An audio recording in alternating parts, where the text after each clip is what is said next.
Welcome to Spotlight. I'm Liz Waid. And I'm Colin Lowther. Spotlight uses a special English method of broadcasting.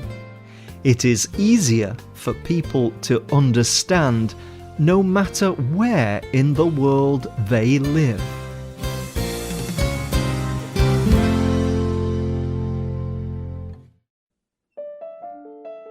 Once I knew only darkness and stillness. My life was without past or future, but a little word from the fingers of another person fell into my empty hand, and then my heart suddenly opened to the wonder of living. Helen Adams Keller wrote these hopeful words. Her childhood was dark and silent, yet she became an encouraging writer and teacher for many people. Today's spotlight is on the writer and educator Helen Keller. Helen Keller was born in 1880 in the United States. She was a healthy baby, but Helen became very sick when she was 1.5 years old. No one knew what kind of sickness she had. Now, experts think she may have had scarlet fever or meningitis. Her sickness was very serious. Her family believed that Helen was going to die. Helen did not die. She seemed to recover from her sickness. Her family was very happy. But all was not well. Helen's mother saw that Helen's behavior had changed. Helen did not react to noise. She did not react to movement either. When Helen's mother placed her hand in front of Helen's eyes, Helen did not move. She could not see. She could not hear. The sickness had left Helen blind and deaf. Life for Helen and her family was difficult. Helen became a troublesome child. She smashed things in the house. She was angry. She was intelligent, but she had no way to communicate. By the time she was 6 years old, Helen's family needed a new way to help her. They travelled to an institute for the blind. Doctors there said that Helen would never see or hear again. But the director of the institute told them not to lose hope. He said that Helen could learn. She only needed a teacher. This teacher was Anne Sullivan. Anne was a 20-year-old student at the Institute for the Blind. Anne had lost most of her eyesight at the age of 5.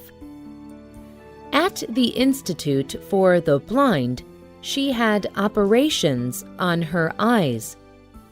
Then she could see better. Anne went to live with the Keller family as Helen's teacher. Later, Helen wrote, "Alone we can do so little. Together we can do so much. walking with a friend in the dark is better than walking alone in the light.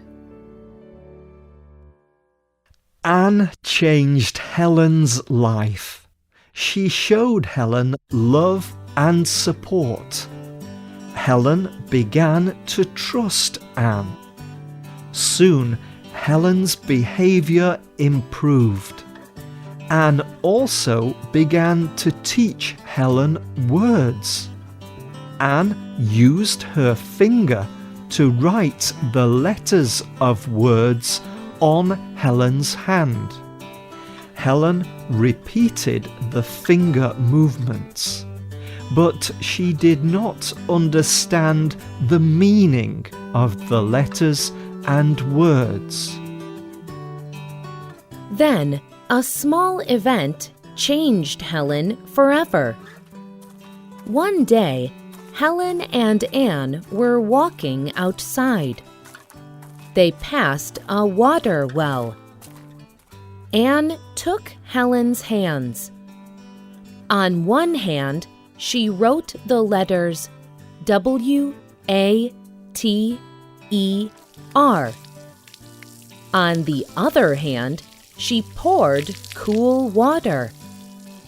Suddenly, Helen understood the meaning of the word water. She now understood the symbols of language.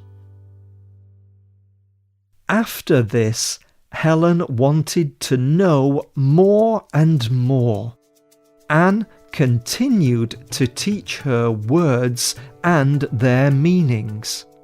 Soon, Anne taught Helen to read and write. Helen did this through her sense of touch. People were very surprised that Helen could read, write, and communicate. This was not common for blind people in the 1800s. But Helen did not ever give up. She wrote, When we do the best we can, we never know what miracle is made in our life or in the life of another. In 1900, Helen went to Radcliffe College in England. Helen became the first deaf and blind person to earn a Bachelor of Arts degree. At college, Helen also began to write about her life. Helen wrote many books. Some of the books were about her life. Other books were about her Christian faith. Much of her writing was political. Helen Keller saw that many blind people lived in poor conditions. Blind people did not get a good education.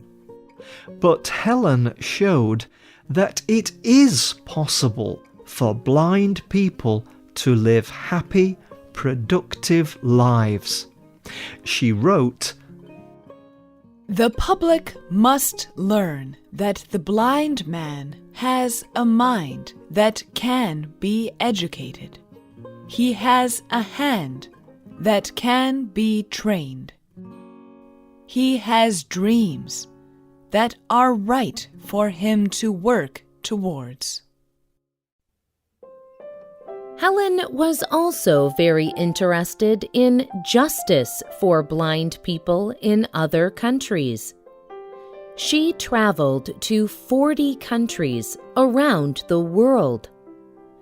She gave speeches and brought hope to many people. The communities that Helen Keller visited increased their efforts for blind people. Helen did not only work for justice for blind people. She did not like injustice of any kind. She worked for social rights, women's rights, and for peace.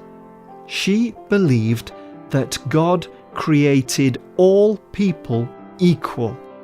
She thought that all people had equal rights to a good life.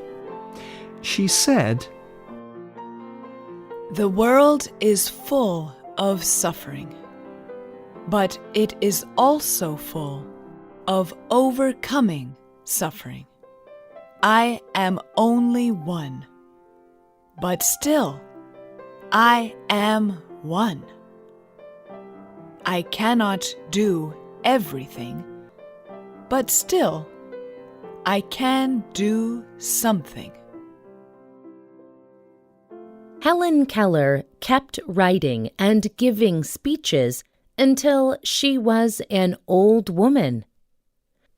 She won many awards and knew many famous people. But after she turned 80, Helen had some health problems. She moved back to her home and lived simply.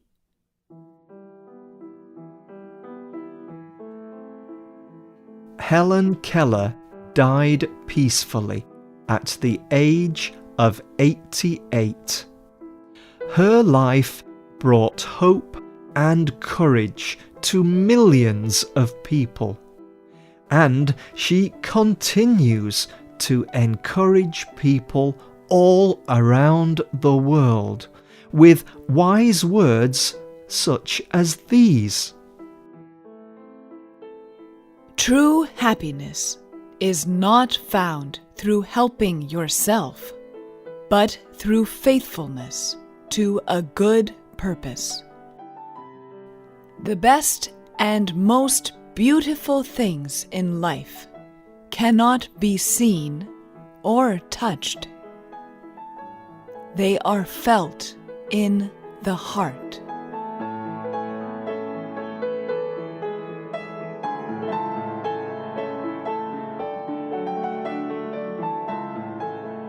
The writers of this program were Marina Santi and Rena Dam. The producer of this program was Rena Dam. The voices you heard were from the United States and the United Kingdom. All quotes were adapted for this program and voiced by Spotlight. You can listen to this program again and read it on the internet at www.radioenglish.net. This program is called The Amazing Life of Helen Keller. You can also leave your comments on our website, or you can email us at radio@radioenglish.net. You can also find us on Facebook. Just search for Spotlight Radio. We hope you can join us again for the next Spotlight program. Goodbye.